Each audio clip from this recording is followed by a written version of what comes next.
I heard a familiar voice at the restaurant we were at for our daughter's birthday.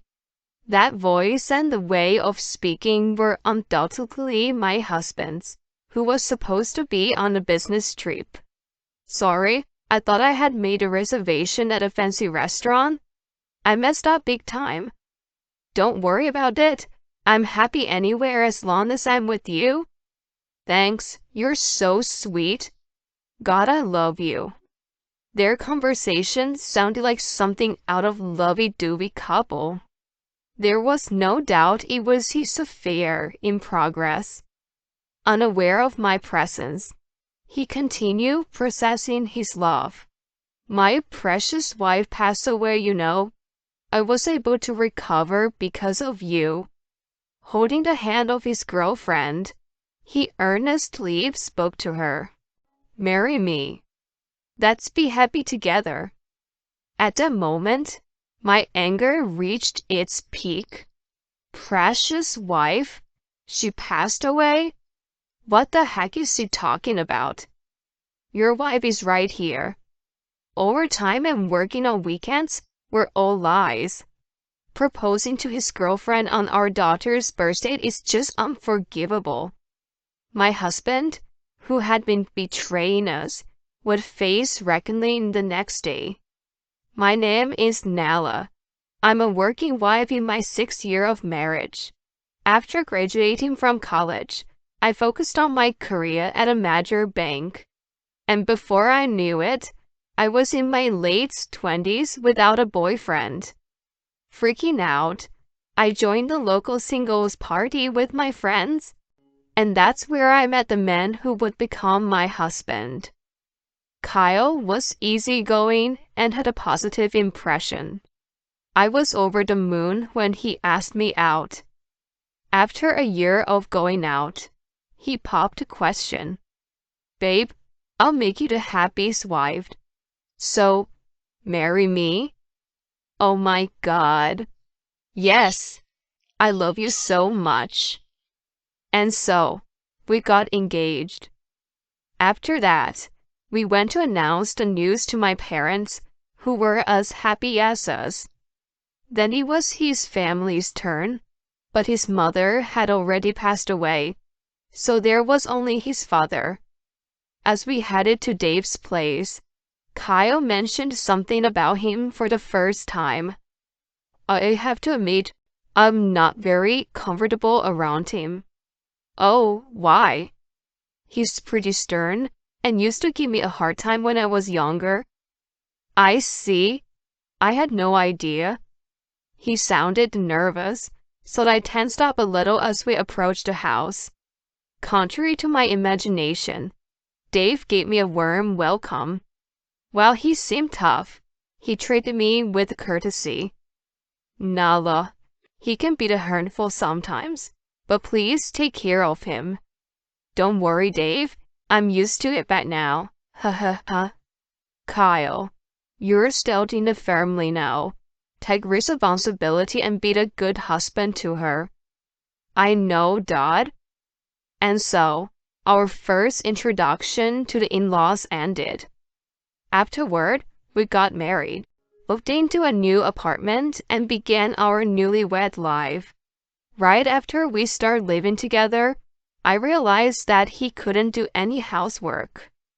Well, he used to live alone, so it was more like he had no intention of doing it. Dirty laundry would be all over the floor, and he wouldn't even bother to clear the dishes after eating. I asked him to help with housework once, but he simply dismissed it. Isn't that a wife's job when you get married? Are you serious asking me to do it? I was totally stunned and couldn't say anything back to him. Since then, no matter how much I complained, he never improved his attitude. About 2 years into this kind of life, I found out I was pregnant. He was overjoyed and looked forward to discovering whether it was a boy or a girl. My parents were thrilled to hear the news too. And Dave said, "Take it easy on yourself from now and have a healthy baby." Our child was blessed by everyone, which made me happier than anything. However, when my morning sickness kicked in, Kyle still didn't show any sign of helping me with housework. I was so frustrated, but I had to push myself to do the chores no matter how unwell I felt. When I was 8 months pregnant, he surprised me with a sudden statement. "Hey, hon, I'm thinking about taking paternity leave." Huh, really? Yeah, my company's Scandinavian. A lot of my colleagues are from there. I see them taking leave and being involved in the caring of their newborns. It's pretty cool. As you may know, Scandinavia is one of the most advanced regions when it comes to the family support system. Learning that he was aiming to become an involved dad made me happy. Thanks, love. It means a lot to me.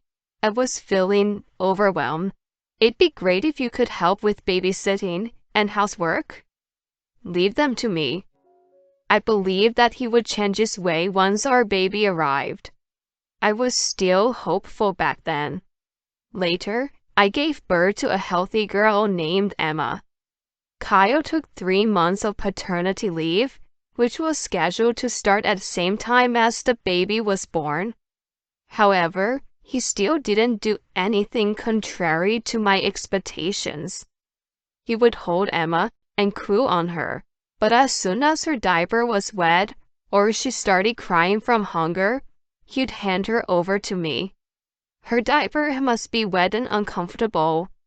Change it for her. No way, I don't want to do something so nasty. Fine, at least vacuum then. Ugh, seriously?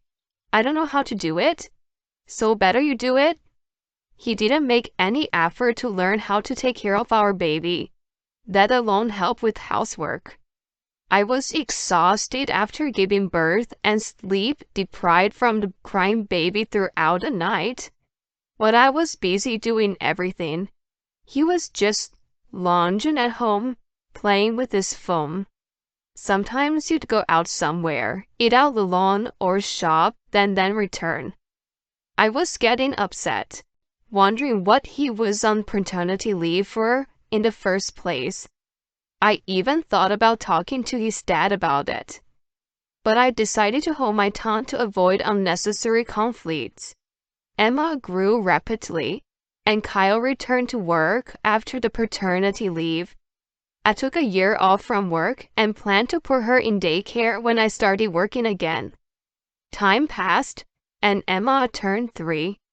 We might have appeared to be a happy family at first glance, but my frustration had been building up for the past few years. Kyle, as usual, wouldn't lift a finger when it came to housework and childcare.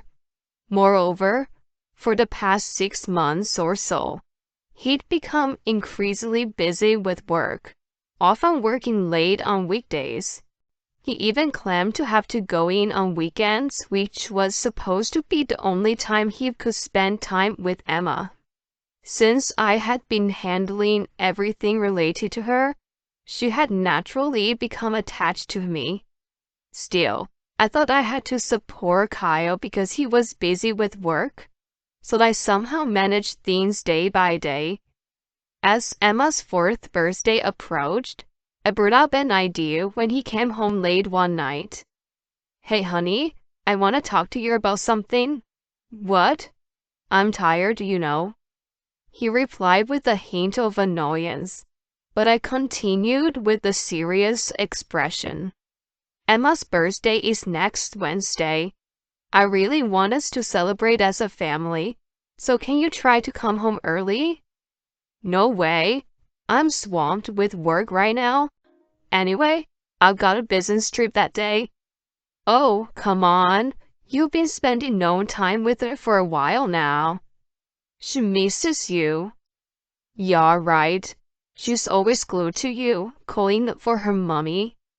"That's because you—" Before I could raise my voice, he interrupted, looking annoyed. "Let's drop it. I don't want to argue about it anymore." He headed off to take a shower. Left behind, I was utterly shocked. Then Emma's birthday arrived. Kyle had gone on a business trip early in the morning. When I asked Emma what she wanted to eat for her birthday, she energetically replied, "Kids' meal." She loved it at a nearby chain restaurant. I agreed to her request, and after picking her up from daycare, we headed there. However, it was closed for renovation. "Well, we have no choice. Let's go to a different location." And so, we ended up going to another one a bit farther away. The place was crowded, and we had to wait for about 20 minutes before being seated. "I'm really hungry." "You can eat as much as you want. We'll get some cake too." While having the conversation, I looked up, and my heart leaped out of my chest. The man sitting diagonally across with his back to us looked just like Kyle. Emma's meal was brought to her, and a pasta dish was placed in front of me. I stealthily observed the other table. Then, I overheard their conversation. "I'm sorry, Monica. I made a reservation at a fancy restaurant, but I messed up the date, and now we're here." The voice and the way of speaking were undoubtedly Kyle, who was supposed to be on a business trip. "Refer to us, Monica," said. "Don't worry about it. I'm happy anywhere as long as I'm with you." "Thanks, you're so sweet." I was sure it was the scene of his affair. I operated my phone nervously and passed the record button. His voice was being recorded on the phone. I had planned to have this conversation in the proper restaurant, but what is it? "As you know, my previous wife passed away. I was able to recover because of you." "Oh, baby." Holding her hands, he said with a serious tone. "So, Monica Reed, marry me. Let's be happy together." Her eyes welled up as she responded. "Kyle, let's be happy together for your previous wife's sake too?" At that moment, my anger reached its peak. Previous wife? She passed away? What the heck is he talking about? Your wife is right here. Overtime and working on weekends were all lies. Proposing to his girlfriend on our daughter's birthday is just unforgivable. "Mommy, what's wrong? You look scary." Emma's voice made me snap out of it. It's nothing. Here, have some cake." I looked up again, but they had already left the restaurant. After celebrating her birthday with a forced smile, we returned home, and I took action immediately. The next day, after finishing work, I waited for Kyle to return home. The doors swung open, and he casually said, "I'm home." I stood in the hallway and immediately started acting on my plan. "Welcome back. I went to the trouble of coming back from my grave for you." "Huh?" He looked perplexed. "Grave? What are you talking about?" "Well, you said I passed away, right?" "What?" He still didn't seem to get it, so I played back the recording from the previous day. "My previous wife passed away. I was able to recover because of you. So Monica Reed, marry me. Let's be happy together." I had edited the recording to be loud and clear. His voice echoed through the hallway. At that moment, his face turned pale. "What the heck is this? Were you in that restaurant yesterday?" "Obviously. That's where I heard you saying this." "God damn it. This is an invasion of privacy. Proposing bullying in a public place, and now you're talking about privacy?" "But wait, What's the deal? I'm supposed to have passed away without knowing it? That's... I sighed as he stammered. You know, divorce is inevitable after this. I'm going to claim alimony from you, so be prepared. Divorce? Alimony? Hold on. Do you have a problem with that? I grimaced, and he blurted out with a red face. It was just a joke. A joke? Right? There's nothing going on between me and her. You can't just come after me for alimony without evidence. Then, a couple figures appeared from the living room. What? Monica? What are you doing here? And Dad too? Monica was glaring at him with an intense expression, and Dave was standing with his arms crossed, showing his anger. After I got home from the restaurant, I searched for Monica Reed on social media and contacted her, revealing everything. Judging from the conversation, I had thought she didn't know the truth. I was right. She was terribly shaken and apologized to me. I accepted her apology and asked her to help me. I also explained the situation to Dave, who rushed over. I left Emma with one of my mommy friends and ambushed Kyle with them. Jeez, Monica, he muttered as if in a daze. Then she started screaming at him. You said you were lonely because your wife passed away, right?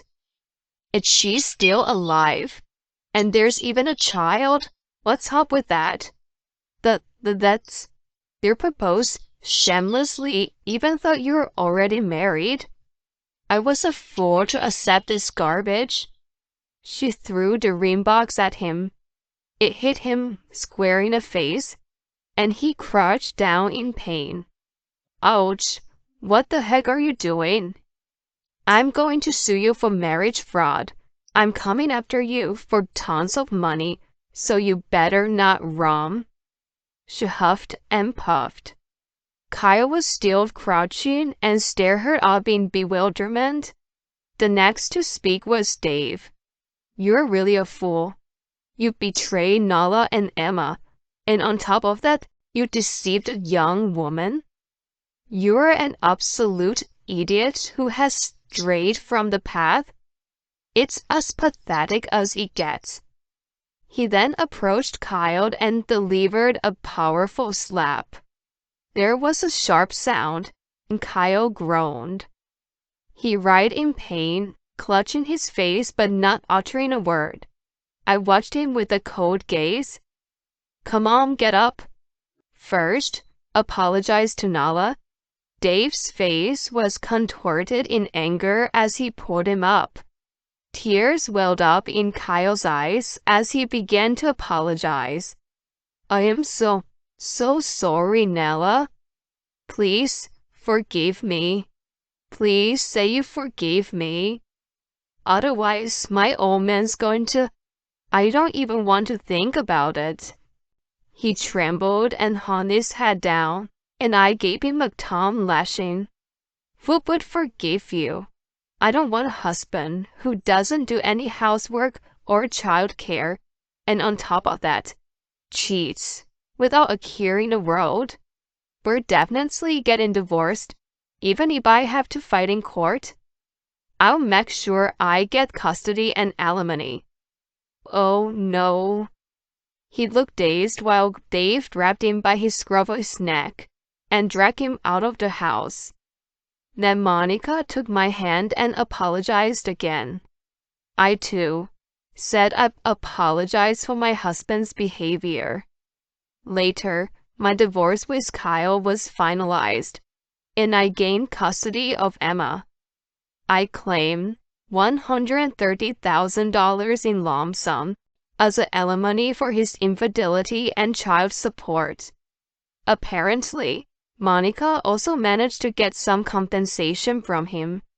Of course, he couldn't afford such a large sum, so Dave lent him the money and paid it all. He was furious about the whole incident and made Kyle quit his job. He arranged for him to work at an acquaintance's forestry company. Kyle's currently deep in the woods, cutting trees and repaying the debt to Dave. He's never done manual labor before and is put to hard work under a younger boss. He's said to be toiling away to desperation. I have no sympathy for him whatsoever. On the other hand, I used the alimony to move and start a new life with Emma. I was worried that she might miss her dad, but she's been smiling and said, as long as mommy's with me, it's okay. I make sure she sees Dave regularly, and he showers her with some gifts every time. I'm looking forward to watching her grow and living life with a positive attitude.